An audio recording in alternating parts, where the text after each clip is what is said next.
you feel it, like you know it because you feel it. And it brings me back to the original teachings of yoga that we call it Sanatana Dharma, which is eternal truth. And those are like the very first philosophical teachings of yoga. And within, like, one of the main messages in those texts is to believe nothing until you experience it yourself. So Mm. sometimes, the Eastern and Western mind seem different, but they're actually pretty similar. No Yeah. one wants to believe anything until you experience it. And that's what the original yogis encouraged us. They actually said, please have a questioning mind, like question everything consistently and regularly, question things. And then the purpose of the yoga practices are actually to open the blocks in the mind and the body so that each of us can experience the deeper truths of reality in our own being. Yeah. So the texts say again and again, only believe what you experience. So it's very liberating, and It it is. brings it together in my mind that East and West are not actually that different. Welcome to the Soulfull Sound podcast, where you will find conscious, inspiring content to support your healing and transformation. Now, before we jump into today's episode, I want to extend a heartfelt invitation for you to be part of our community, where more insightful conversations await to guide you to heal, grow, and thrive. Simply click the subscribe button. It means the world to me, and your engagement is a big part of us reaching the hearts of other beautiful souls like you. Thank you so much for joining, sending you love, healing, and sound wherever you are. Welcome back, everyone, to another episode on the Soulfull Sound podcast. I am joined by the beautiful Reema Datta, who is the author of The Yogi's Way, Transform Your Mind, Health, and Reality. And this book blends ancient yogic wisdom and practical tools for modern life. Reema founded The Yogi's Way to offer a holistic and healing approach to yoga, emphasizing emotional well-being as a cornerstone to transformation. Yes. Welcome in, Reema. Thank you. Thank you for having me. Oh, such a pleasure. So I love to just kind of jump in with my guest's personal story. I love to kind of know how you got into the work that you're doing today, anything you feel called to share. Yeah, it's so interesting. It was not my plan to even become a yoga teacher, So I studied international affairs in college and my master's and worked for the United Nations in New York.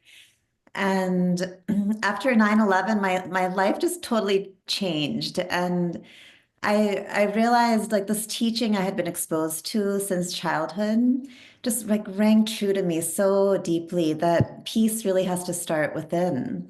Mhm. And, especially living in New York, and it's beautiful. It was beautiful to work at the UN and be around so many amazing people and projects.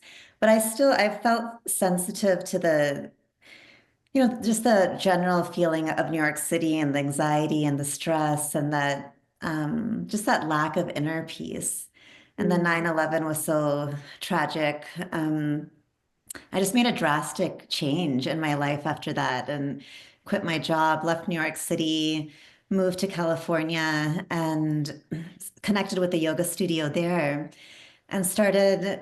I didn't actually want to teach, but the studio owner asked me if I would start teaching at his studio. And I was pretty reluctant, but then I finally said yes, and I did. And that was 23 years ago. So one thing led to another. But the focus on emotional healing that I bring into the book, that focus came in about 10 years ago. Mm. And the whole book was born out of my own struggles and with my own emotions.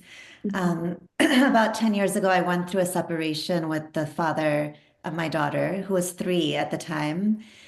And it was very devastating for me. And I experienced a lot of anger and attachments and anxiety and shame, about the separation. And it was interesting to observe myself because I was like, wow, like I grew up with yoga and at that point I had been teaching for 10 years, but still I couldn't get a hold of my mind and I could feel how these emotions were just draining my energy and like I was just losing all my vitality.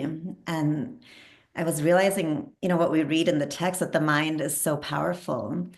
And but it can be powerful in a good way, but it can also destroy us. It has that power too.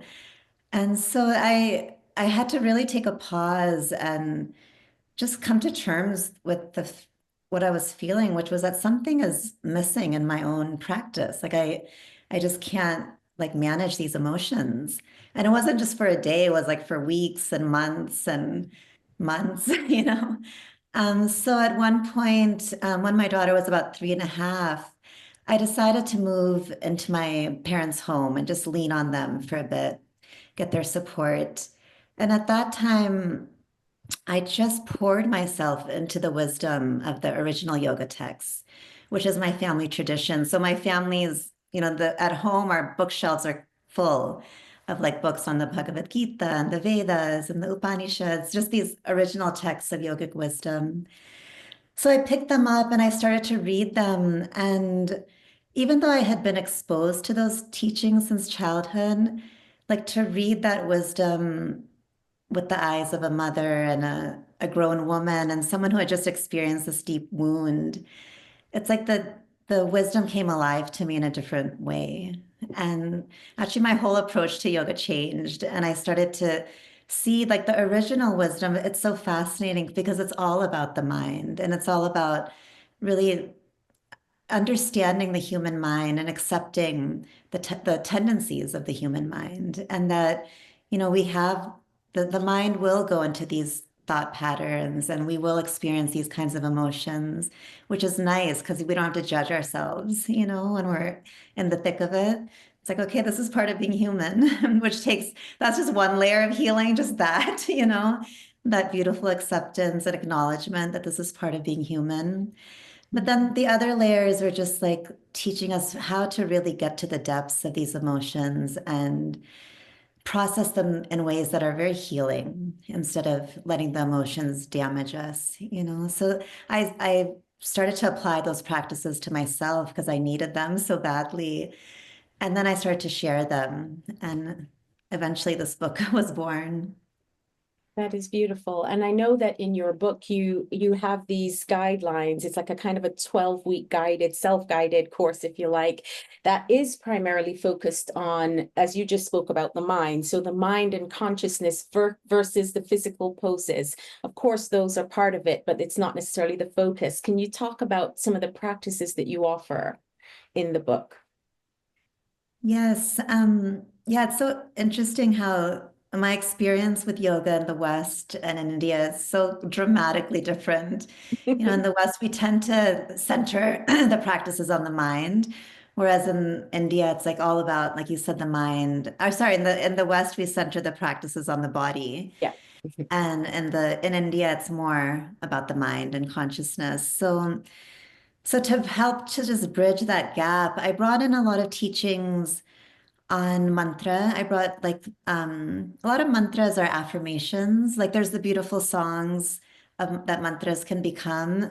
And some of the more simple introductory mantras are just affirmations that help us get out of some mindsets that are damaging, like the kind of self-pity and shame and thinking we're not worthy and that kind of thing. Just like helping us remember that we have like so much power within ourselves and that we're strong and Yeah. pure and resilient. So the mantras have those messages. And so that's part of it. And Mm. just, I wanted to write a book where it's not just on yoga philosophy, but it's like, how do we really apply this philosophy into our lives?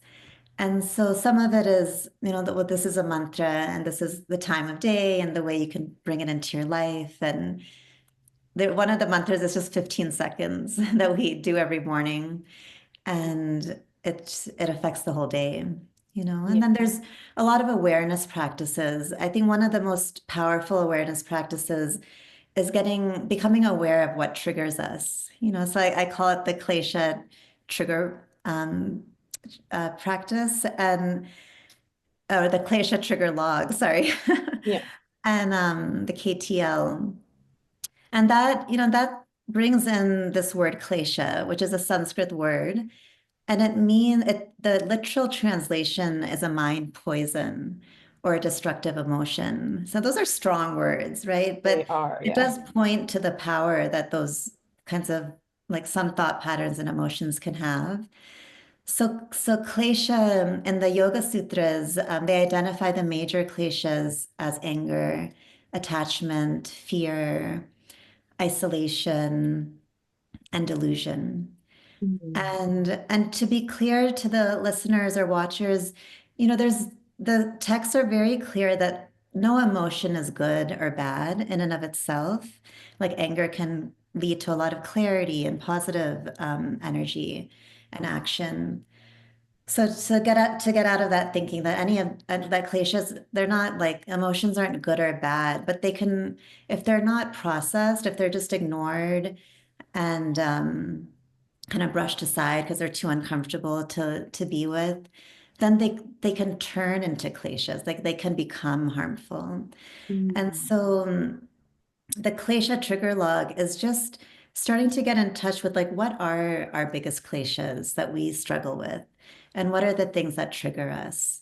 And so day to day we just every day we look at our day and just say, was I triggered today? What happened? What was I feeling in my body, my mind, my heart? And then we get to know ourselves and we prime our mind to be prepared to respond well when we're triggered. Yeah, that's beautiful. I think, one of the things that's super important to me in my work is to ground practices, because sometimes in these types of things, we can feel very much intangible, or some of the subtleties and energy of it isn't always clear to people. And what I love about what you've just shared is that here's something you can do very practically with this. Mantras being that beautiful, I mean, in my work, using them very much sonically, understanding how the vibration of the vowels and the consonants combined bring something healing on their own, without even understanding necessarily what the words are saying. And then you bring that and understanding into it and you use it with intention. How powerful it is. It's so Yeah, beautiful. absolutely. Yes. And then Yeah. that awareness piece, of course, that you've mentioned. I've not heard of the word klesha before. I really like that. The trigger log. There is a way to have the awareness, reflect on it, make, I guess, log it, and then work with the mantra and a lot of the other practical tools I'm sure we'll discuss to help Mm. people to move through the emotions and things like that. That's so cool. Yeah. That is beautiful. And of course, you did mention that you lived in different places. And I know, speaking about your origins and West and East and things like that, what are some of the differences, or maybe how the cultures might have shaped your approach? Because you've had both, and I think it's quite interesting to kind of bring that together in collaboration. Yeah, in India, it's so much like it's so devotional, yoga practices. It's like a prayer, whether you're moving or singing or meditating. It's just this deep like connection to the soul and to higher power. And that vibration it's so like it's so almost tangible. And we don't even have to talk about it because we just feel it. And I feel that sometimes in the West too, and I have great friends in the West that are deeply devotional practitioners. Um, but in India, it's different because it's like the heart of it, and it's a given, that element will be there. And so that's a big part. And I find it's interesting because I'm a part of both cultures. Yes. So I'm like a product of two very different worlds. And I appreciate like the skepticism of the Western mind and the need for science. And I included a lot of science in the book because I find it interesting too, to Yeah. see what neuroscience is saying now and quantum physicists and how so many parallel teachings and findings.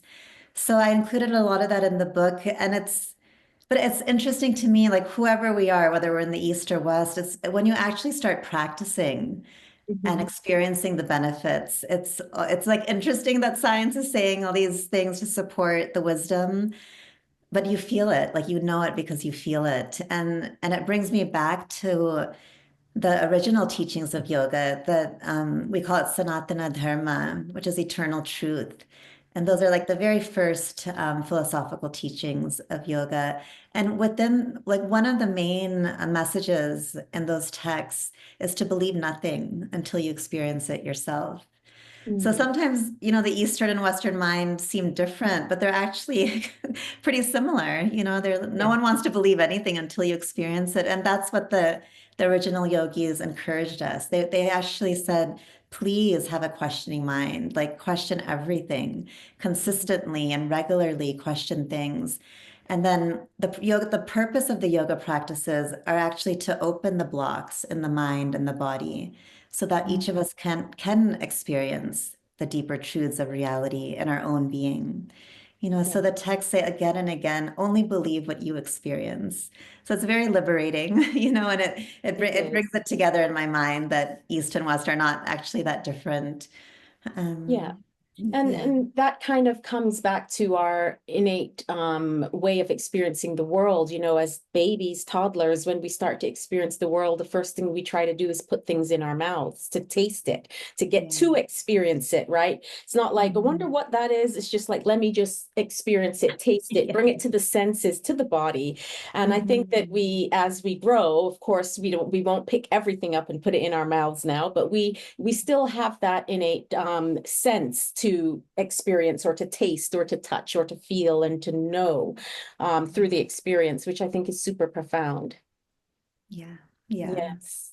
So as you were talking about truth, I mean, there's, as you said a lot of the time, and I know this, I used to practice yoga more than I do now, but I do know around, you can find yoga in the gyms, you can find them in, health clubs and so on. It's not necessarily devotional for everyone in that way. But I know the word as well has been thrown around a lot. Yoga, the word yoga. So what is yeah. your definition of yoga? And also kind of the true self, because you spoke about truth and I want to kind of get into that a little bit and how you help people to connect with that. Yeah, it's interesting just to get into the definition of yoga. I find myself disagreeing with the mainstream definition that yoga is union of mind, body, and spirit. Mhm. I feel like that's a misinterpretation. Like yoga can definitely help align mind, body, and spirit, which is powerful and one of the purposes of yoga. But I would define yoga as union with the soul, union with our innermost being, which another word for our soul or innermost being is consciousness. And in yogic terminology, we'll say consciousness. And that's like, beyond all the ups and downs of life, there's like at the very depths of our being, there's this vastness and this silence. And yoga, it really means to yoke with that dimension of ourselves. And to, what the reason we practice daily and consistently is because at first, we might just touch that area for a moment. But then as we practice, we're able to like rest our minds on that spaciousness for longer and longer amounts of time. And then we can really rest and recover and heal. And from that place, like we learn to eventually anchor ourselves in that space of consciousness, that silence and vastness. And from there, we contribute our gifts and explore our interests and take care of our responsibilities and live our lives and navigate the ups and downs of life from that deep inner vastness and stillness. So yoga really is union with that deeper dimension, our soul, our true self, our consciousness. I resonate with that so much. That's Yeah. beautiful. Thank Oh, you. And yeah. so for people, let's say someone wants to begin a yoga practice, and that can be any, I know there are many different ways to do that. What are some of the first steps that because I know it's also physical. So what are some of the first steps that you would suggest for someone like, I really want to get in touch with that part of myself. I want to go to a yoga class or work with someone. What are some of the ways for entry? The breath, in the book, I offer this practice called optimal breath practice, which turns into all day yoga. But it's basically getting in touch with a deep breath that you can maintain throughout the day, like deep belly breathing, breathing into the belly instead of breathing up into the chest. And when we breathe into the belly, it sends the body a signal to relax. Mhm. And there's so many there's so much to healing, but just on a basic entry level, just like breathing deeply all day and allowing the body to like sink into that relaxation, that is so profoundly healing. And it's something we can literally do all day. Um, there was a book called Breath that it was a New York Times bestseller, and the author found that 50% of people are mouth breathers. And that's actually not healthy. Like we were designed to breathe through our nose. So first you want to just notice, are you a mouth breather? And if so, switch to your nose. If you breathe through the mouth at night, you can actually find, this sounds strange perhaps, but you can find like very gentle tapes in just a drugstore and actually tape your mouth closed and train your body to breathe through your nose. And just Mhm. because we take 26,000 breaths in one day on average. And so it's a good thing to invest some time to and effort to just get the breath slow and deep and into the belly through the nose and maintain that throughout the day. That would be Mm. a that would be step number one. That's beautiful, very practical, and everyone can take a moment to connect with their breath. Yeah. Right, that's beautiful. So you mentioned the optimal breathing practices into the all day. Can you speak more about the all day? Is it that they're consciously thinking about their breath many times during the day? Talk about that part, the all day yoga. Yeah, so to remind yourself throughout the day, like just catch yourself. Am I breathing through the mouth? Am I breathing through the nose? Is my breath shallow? Or is there space to deepen it? And we say yoga is really a preparation. And so we want to breathe deeply all day because so we're prepared, for that moment when we are triggered, that we're already breathing deeply. Because as all of us humans know, it just takes a moment to be triggered and to react and then to regret your reaction, to hurt yourself or hurt someone else. And so if you're breathing deeply all day, it's slowing down the breath, but it's also slowing down your reactions, your impulses, and it's getting you from, in yoga, we call it the lower mind and the higher mind. So a lot of yoga practices are shifting from the lower to the higher mind. So the lower mind is the part of the mind that's impulsive and reactive. It's kind of on autopilot and it's conditioned. And the higher mind is more like connected to deeper truths that, if someone screams at me, instead of screaming right back, I might just take a breath or three and consider that maybe they're having a horrible day. Maybe they're dealing with a wound. Maybe instead of just screaming right back, I'll, respond in a different way that actually might help the situation instead of make it worse. So that's the higher mind that can actually pause and reflect Mm. and respond in a way that could help. So a Yeah. lot of yoga is switching from the lower to the higher mind. And it sounds so simple, just breath awareness, but that, slowing down the breath throughout the day can prepare us for those moments and to make that shift. Yeah, I think that's great. And also understanding that with those deep breaths, you're more connected to yourself. And I guess, as you said, the higher mind, you're just deep, it's just deeper connection in general, which, yeah, it does prepare you for, or certainly help the moments of pause that can bring the wisdom in. And as you say, not necessarily the trigger response. So I think that's really beautiful. So you were speaking about the lower and higher mind. How do they, well, let's see. Do they work in collaboration with each other, or is our quest to stay within the higher mind frequency? Well, we can make the impulsive mind, like we can work at the level of the higher mind to make the impulsive mind have beautiful impulses. Like someone yells at me or is angry at me, and I immediately just wish, like, may you be happy, may you heal, may whatever that wound is that caused you to scream, may you heal. Like that can become my impulse. So Mhm. all the layers, they work with each other. Yeah. But if I have that impulse to get hurt and to react to anger with anger, then I can go into my higher mind, like really look at that pattern and work through it and try to change it. And then, everything starts to shift. Yeah. So it's actually amazing to me that the level of awareness the original yogis had of the mind-body connection, Mhm. because they would say, they explain these layers in Sanskrit. It's called koshas, and there's five main koshas, but there's actually many more. But just to explain briefly, like the first layer is the physical body.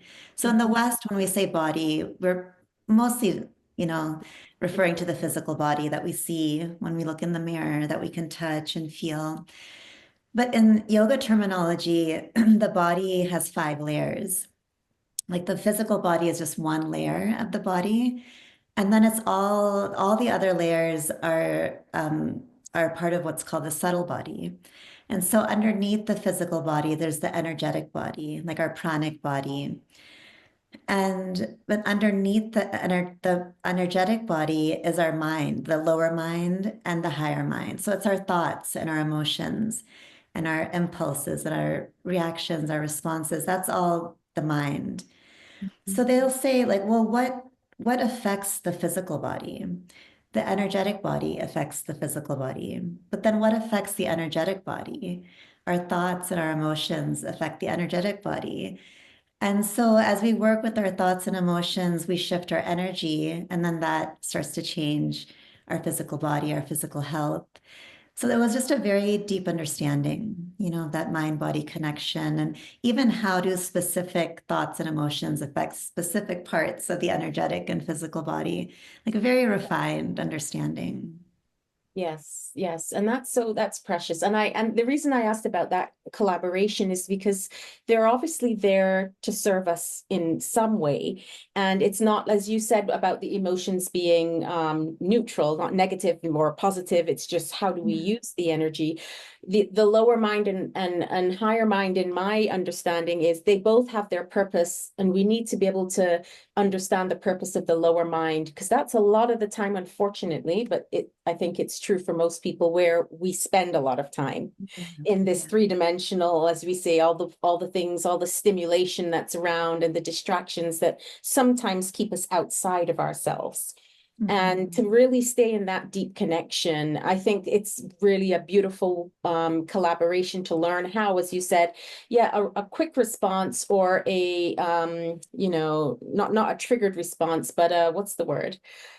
Instant response. It's not the word you used, but it can be something Reactive, positive. yeah, a Right, reaction. exactly, Yeah, reactive. yeah. Thank you. That it can Mhm. also be positive, Yes, yeah. and that's based a lot on your inner landscape and where you are at the time, which comes back to deep breathing. Allow yourself to get into that space that you can react from a healthier space, which is beautiful. Mhm. Yeah, like you said, the deep breath, it connects us, it keeps us anchored to that true Yeah, self, which is spaciousness. So if we're anchored in this vastness, then there's space for the mind to consider different responses. yeah, yeah. And I know you talk a lot about the yoga text. So talk about the Yoga Sutras. And I want to know what does it say about the biggest obstacle that we come across in terms of spiritual growth? Yeah, so they would say kleshas are our biggest Okay, the obstacles when glaciers. these emotions become harmful. And in a lot of the text, the original text, there's beautiful explanation of how our thoughts and emotions. So the mind is defined as a storehouse of thoughts and emotions. So, our thoughts and emotions, they have the power to open the mind and body to deeper experiences with consciousness. And our thoughts and emotions have the power to create knots in the mind and in the body. And those knots in Sanskrit, they're called granthis. So, the Sanskrit language is so interesting because the vibration of the word It reflects, does. and like grunty, like that just sounds awful, doesn't it? We don't want grunties. But grunthis are technically defined as very difficult knots to untie. So a lot of the yoga practices, it's like, how do I untie those knots? And that's why a holistic practice is helpful because, we approach the knots from the body, from our thoughts, from our emotions, from our breath, from our different patterns of thinking. And then we have a chance to loosen those knots because we could be carrying them for, maybe lifetimes or generations. And I like that acknowledgement from the ancient wisdom that these are very difficult knots to untie. So it gives Mhm. us some grace. And, like if we're having a hard time, then, it is hard to make these huge changes. And Yeah. but there is that understanding in the Yoga Sutras that the power of the mind, the power of kleshas, these thoughts and emotions to block our spiritual growth and the ability for each of us to really experience our full potential. That is beautiful. And I do like the exploration of the subtle bodies. In the work that I do, often when people come with something that's physical in the body, and it's often what we teach in this particular practice is that when it gets to the human body, it's because the subtle bodies, they're called subtle for a reason. The subtle bodies, you're not always aware of what's going on energetically. But when it lands in the body, in the physical body, we can feel it, we can sense it. Oh, I've got a pain in my arm or in my jaw or wherever it might be in the body that can guide us inwards as well, right? To go, okay, well, something's showing itself here. So where do I need to, those knots, what do I need to untie so that the physical body can also have the response, or again, coming back to the energetic bodies and how they can work to support each other. Yes, yeah. And even as you're saying that, it's like we can celebrate that this like growing awareness and this depth of awareness because what the other option is that we judge ourselves like, oh, I have this pain and I must be having these horrible thoughts and oh no, like, and we used to go into self-judgment. But Mm, instead, we can just be like, wow, I'm building this awareness and I'm learning how to heal myself and get to know my system. Like that's amazing, yes. Thanks for the signal body. Now let's see what needs to happen in here. Yes. Yeah, Yeah. that's beautiful.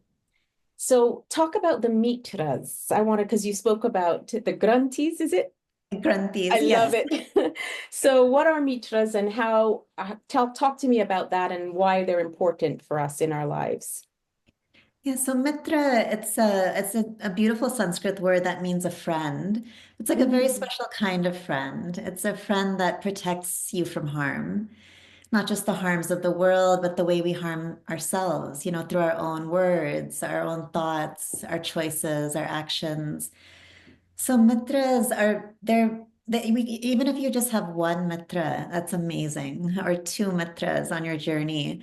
And they're friends that you share your practices with, that you practice together. You decide like this week, this day, this month, we're going to do these practices. So you're on a journey together. And your mitra is someone who you give them your phone number and they can call you and you can call them. And you know, as anyone who's done yoga or any spiritual practice knows, so much surfaces when we practice, right? But then instead of just going back to our world and not like processing what has been surfacing, we have this outlet that with our mitras, at least we can say, like, hey, I practiced and this came up, or that came up, or this question came up, or I don't understand this teaching. And you can just talk with each other. You know, and that's how yoga was always passed down in India. It was always in community.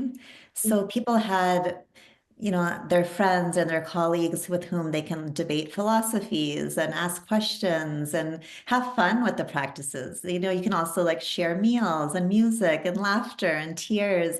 So it doesn't become this like lonely experience that could feel maybe like dreadful. It's actually like enjoyable. That it's tough and it's a very personal journey. Spirituality is very personal, but at least yoga, it wasn't meant to be practiced necessarily alone. It's like it was meant to be practiced among friends and community.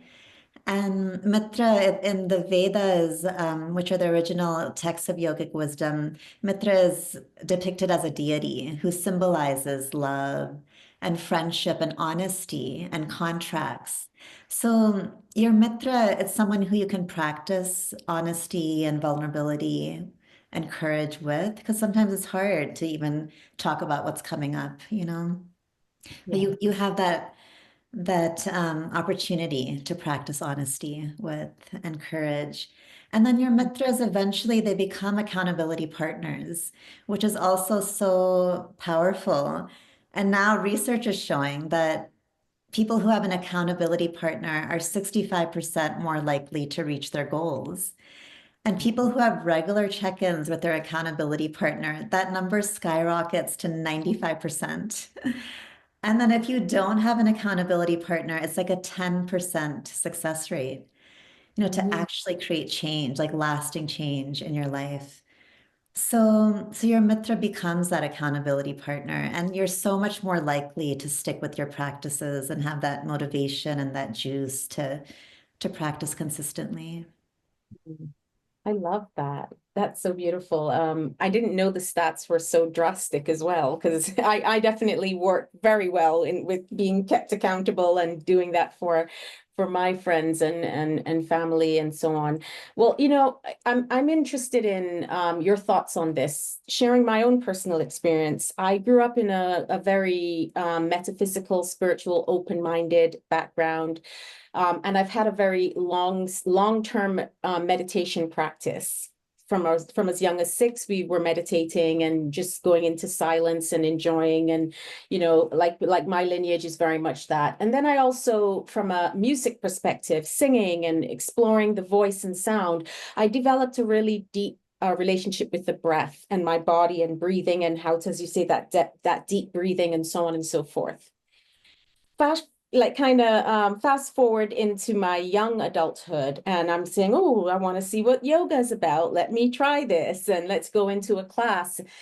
And being faced through the body and the movement with what feels like limitations, because you're not able to do what you might have been asked or demonstrated, or whatever pose we're working on in the space. So, from my personal experience, it was a really big reflector of surrender, Mhm. and also working through the ego of, oh, either maybe you're not doing this right or well, or whatever negative dialogue that might have come in. Like, do you even understand what you're supposed to do with this foot? Or what's up with your coordination? Or whatever it might be. Yeah. And so I'm just curious about your take on that, where, yes, someone might have an understanding of some of the spiritual practices from different modalities and so on, facing that in their through their body, through the movement and the physical practice of yoga. Yeah, so how to approach those kinds of feel when those thoughts and feelings come up. Yeah. Yeah, yeah, yeah. Yeah.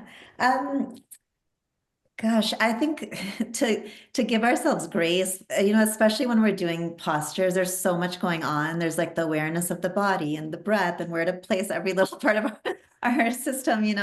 So to recognize that it takes time, it takes time to build that coordination. And it's like building new neural pathways in the brain that Yes. that tell us like help us approach like, where to put what. And to just be patient. It's like patient with ourselves, which is so hard, especially, in yoga classes, it's easy to for our energy and our minds and eyes to go to all the people who are doing everything perfectly. And but I would encourage people to let those people inspire you, when you see someone and know that they probably either they have a dance background or they've been practicing for a really long time because for 99% of us, it just takes time to be able to coordinate and do all the things. And so let those people inspire you and just know that it's possible, and then give yourself that grace and that patience and just that you're there is amazing, Yeah. because so many people struggle to get to the mat or to the cushion and Yeah. so to give yourself time for all the things to coordinate and work smoothly. Yeah. Beautiful. Patience and grace, everyone. Patience and grace. Yeah, it's a practice, just that. That in itself, of And course. it's easy to even be patient with other people, but I think the hardest thing is for all of us to be patient with ourselves. So just Yeah, to let yourself practice that. yeah, that's beautiful. What is you talk about intelligent regret. What is intelligent regret and how does that help us on our healing journey?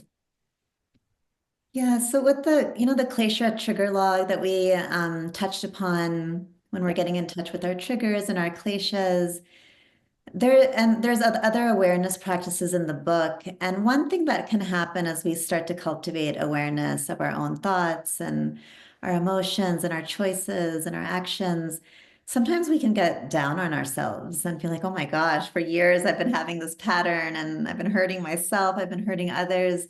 And the mind can go there and just kind of have this, just start to feel bad, like I'm a horrible person, you know?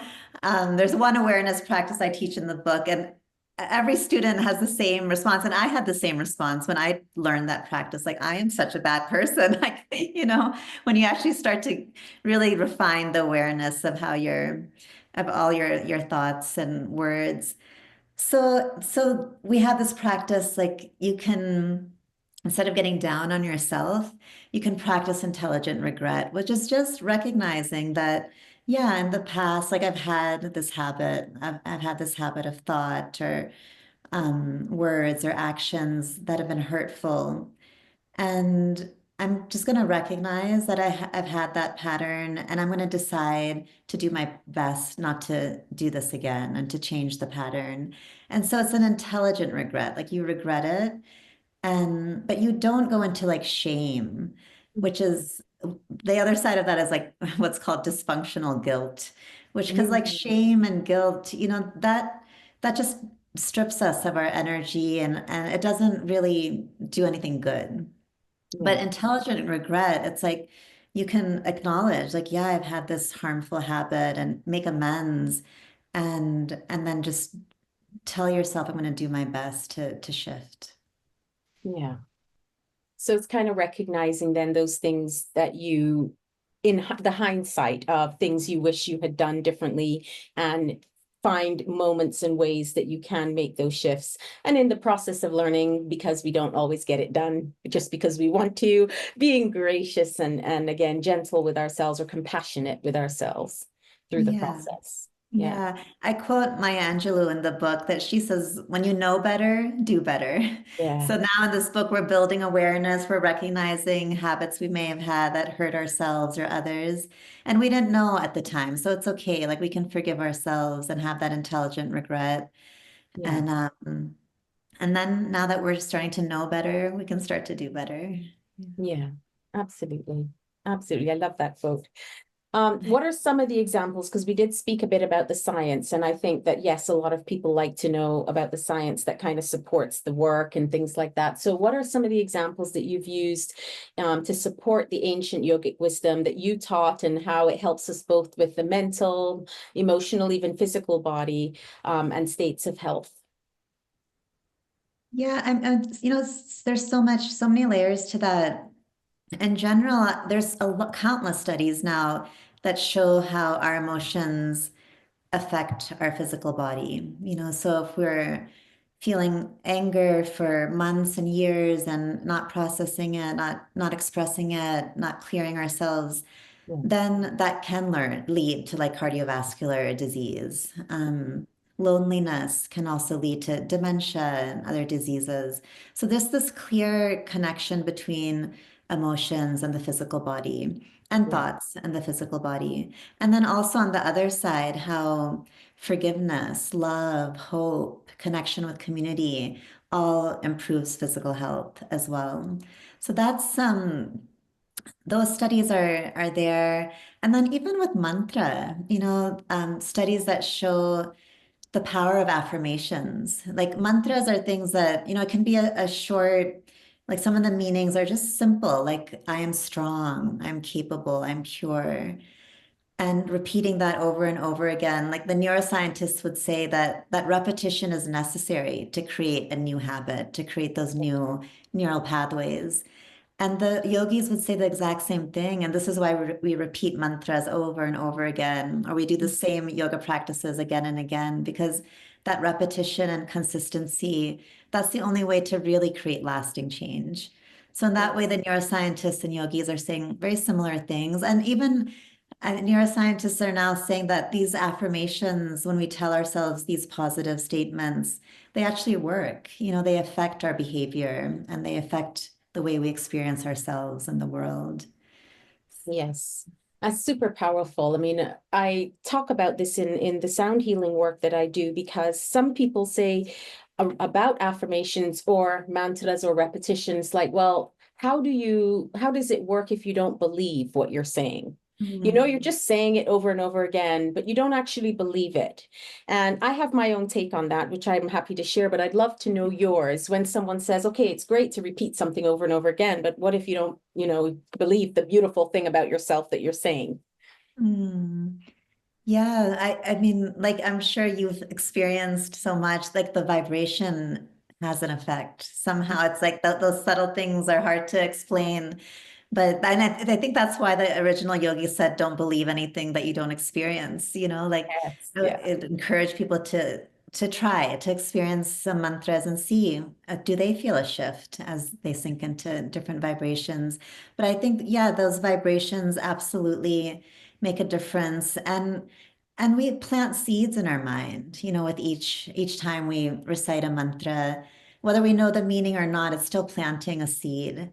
Yeah. And someday that seed sprouts. We don't know when and we don't know where we'll be, but at some point it sprouts. And I would say to people who are asking that question that that's like how yoga works. It's like it's great to have that question. I like that, because it's like again, you want the direct experience and the doubt is okay. It's like you actually want your mind to be just open and receptive and available for whatever experience there is. So it's okay to have like the doubt is welcome. Mhm. It's like feel free to have doubt and just like give the practices a try and see as you plant these seeds and you experience these vibrations if there's a shift for you. Yeah. Yeah. But Yes. the practices, it's like the ancient yogis, they recognize that at first, like all of these teachings and practices, they seem like concepts. Like especially the wisdom, it seems like a concept, like, oh, I'm an infinite being. Like, okay, But then you practice and you practice. At some point, the concept turns into an experience, into a direct realization. And that's what we're all going for. Mm. Yes, I love that. And I wholeheartedly agree and resonate with it in my own experience. And because we did speak about vibration and how words and sounds carry their own unique frequency, it's often what I say, as it's not about belief. You don't have to believe, you don't have to understand. You just have to be open and willing to practice. And whatever Yeah. comes up is what's needed to come up at the time. And also just simply the power of entrainment. The repetition brings us into a different brain wave state. And that alters how we can feel from moment to moment. So if you're in a repetitive state of a mantra or listening to beats that are repetitive or bringing the repetition piece in, it offers us an opportunity to go into an alpha state. And that brings us into a deeper, again, connected space, bringing everything down to a more meditative trance-like space that Mhm. offers information that we won't find when we're in a different brainwaves, pattern. So I love the science behind these things a lot because sometimes people, want to make sense of it, and I understand that. But like you, I love that it's not about the doubts not coming up or you having to understand or it making sense in your head right now. It's kind of trusting the process and allowing. Mhm. Yeah. Yeah. And and to keep it at that like vibrational level, breath level, it doesn't have to get into religion and you don't have to believe anything. Like you're free to Yeah, believe anything, exactly. It's just really about direct experience. Yes. So, Well, as you're speaking about that, I'd love to know your thoughts about, because I know that I mean, I've heard this from people as well in conversations, and maybe we can call it a debate in some societies around cultural appropriation, because it can be a sensitive topic for some people. They're like, well, we have to go to India so that we can learn about yoga, and if you're Mm. learning it here, then they're taking what's not theirs and things like that. So how do you navigate this? I know for you personally, you have that lineage, but how do you navigate this piece? Because you come from like East and West, as you mentioned. Right. Yeah, on one hand, I feel like it's so important to um, I feel so grateful that I learned these practices like since my childhood and got to hear the teachings from my grandparents and my parents and just be like immersed in the culture and the heritage, of the practices in India, but even in the West, like if you come to my home, my family's home in the United States, it's like stepping into India, But there's something about being immersed in it and having it in our blood. And I think it is great um, to, pass the mic to people who come from those kinds of origins because we just have had more time to let the wisdom simmer within us and understand it. Because I often see wisdom texts so misunderstood in the West, like ancient yogic texts, like just even like basic teachings misunderstood. And that hurts, it hurts to see that. And it's also like, but wait, like we're not like we can speak English and we can contribute to these conversations. And Yes. so I think it's great to give a voice to people who come from the traditions and who just have had more time to understand the wisdom. And I think that is happening, but I feel like there's room for a lot more of that. Um, and I feel like the bigger picture is to have compassion, for everyone involved. So a practice like yoga, it's so multidimensional. There's so much to it. And for it to travel from India to the West, that's like huge. And it's still relatively young in the West. And so again, give people grace and I acknowledge that because some of my own friends and best friends are yoga teachers in the Western world, and I have so much respect for them, and they're amazing people. And I learned from all my teachers, whether they're in the East or the West. So to always, be open-minded and receptive. And I mean, I don't feel bad at all, when I hear a yoga teacher mispronounce a Sanskrit word. It's just like, that's okay. That's not a big deal. Those things aren't big deals. It's like we're all learning and doing our best. And so I sometimes I see dialogues around cultural appropriation, and it's just too much like shame and blame. And I don't like that because I feel like that's the antithesis of yoga, which is like compassion, understanding, forgiveness, patience, like giving that to people. And Yes. and so I think it's like a balance of, Mhm. understanding and also noticing like what can we do to help yoga be better understood and better represented. There's a lot of room for that. So how Yeah. can we do that? And that's part of the reason I actually wrote this book is so let's gain a deeper understanding of the other dimensions of yoga and be able to represent it. That's beautiful. Yeah, I wholeheartedly resonate with that. I myself, having lots of different things under my belt, and I'm originally from the Caribbean.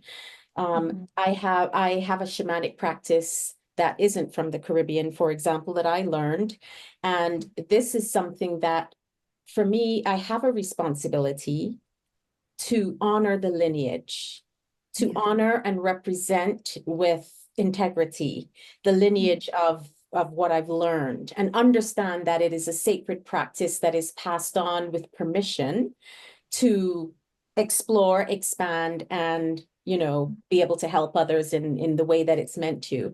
So I do believe that from both sides, myself being a practitioner, a shamanic practitioner, not a shaman, I'm not a shaman, but I have shamanic practices. And I love that there, like you said, what is it that you're actually passing the baton of, and the respect and responsibility of that, which is super important. Again, the compassion, the love, the integrity, all the beautiful things that we are learning. And most importantly, I think from what you've said about what this is all about in the first place, is that connection to the soul and to the true self. And when we can come from there and operate from there and be in that space, then it really changes the dialogue around it. Yeah, absolutely. Yeah. Yeah, that's awesome. Yeah.